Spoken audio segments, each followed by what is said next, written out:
Did you just find her like this? Yeah, I just walked in and she was lying. Hey, I wouldn't do that if I was you. Why? Because if you touch a dead body, it can contaminate the crime scene, okay? And if you leave your fingerprints, it can spell trouble. But I touched her arm, I pushed her. Does that mean I'm going to jail? No. Everyone knows you wouldn't hurt a fly, it's okay. Do you think this is a crime scene? Of course it's a fucking crime scene, Stella. Look at her neck. Well, she could have just killed herself. Stella! What? How could you even say such a thing? Mother would have no reason!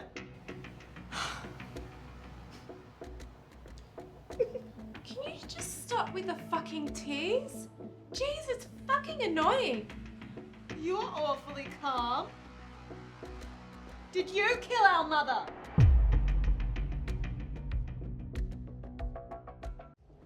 What did you just say to me? You heard me. Did you kill our mother? You think I did this?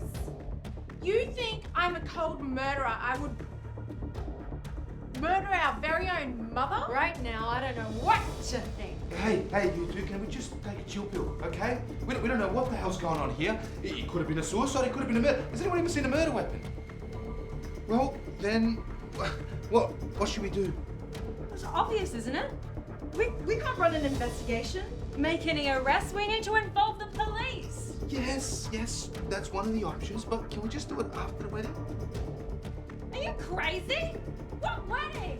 The one we dreamed about, my love. Like, my mother is dead, and you're talking about a wedding? I can't believe that.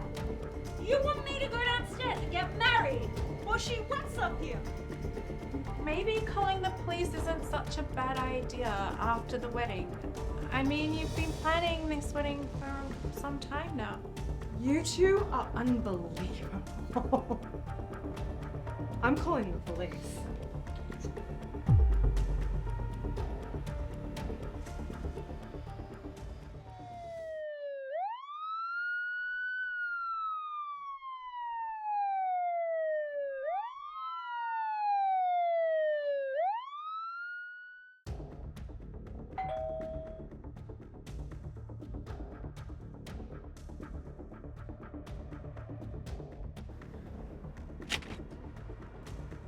Good afternoon.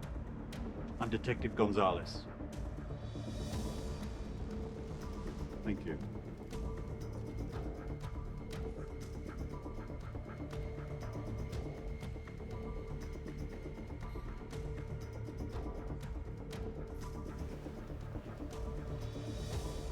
Thank you again.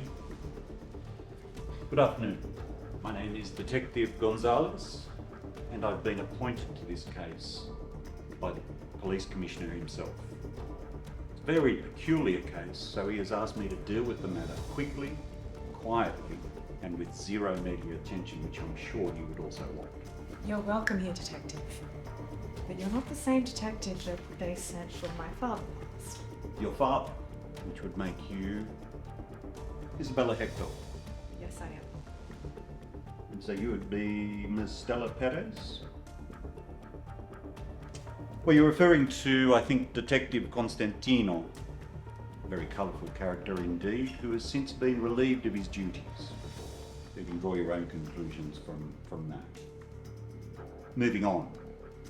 The reason I've asked to meet with the three of you is we've reviewed all of the CCTV footage, all of the security cameras, and we can confirm only 3 people had access to the building in the 24 hours leading up to the murder.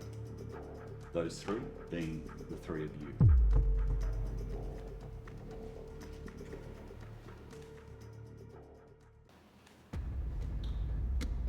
how do you know it's a murder when there's no murder weapon? I assume you're Antonio Rodriguez, your fiancé? Well, Mr. Rodriguez, there is in fact a murder weapon. However, it's been removed from the crime scene by one of you. Because one of you is the killer. The killer is engaged in this conversation. The killer is listening to me right now. And I will find out who that is, because that's what I do. Now, what I always do in matters such as this is I give the killer, the culprit, the opportunity to come forward. The opportunity to reveal themselves and save us all a lot of trouble, all a lot of heartache. So I'm going to put 30 seconds on my time. And I'm going to ask the culprit to reveal themselves, to step forward and save us all the trouble, save us all the heartache, and perhaps their sentence or their penalty will be reduced as a result. I'd ask you each to have a good think. And your 30 seconds starts now.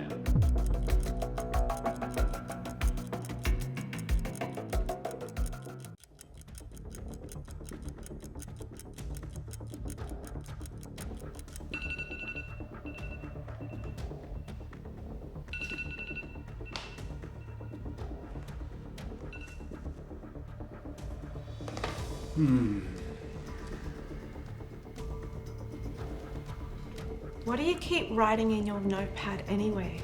In here? Well, I've got to keep track of the evidence, but the name of the killer is already in here. What I haven't quite figured out yet is why. Why what? Why they did it, of course. The motive is always far more interesting than the murder itself, no matter how gruesome it is. But what if you're wrong? I beg your pardon? What if you're wrong about the identity of the killer?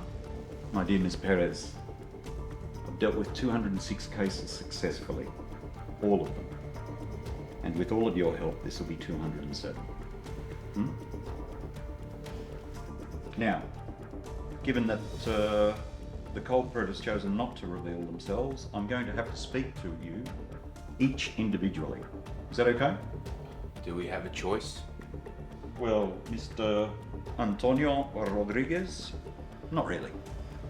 I mean, I could take you down to the station, interrogate you with other people, and you can only imagine what the paparazzi would do when you came out. If indeed you did come out. So no real choice. So why would you ask us if we don't have a choice? Well, I'm just trying to be polite. That's what I am usually. I'm not like the aggressive and brash detectives that you see on TV.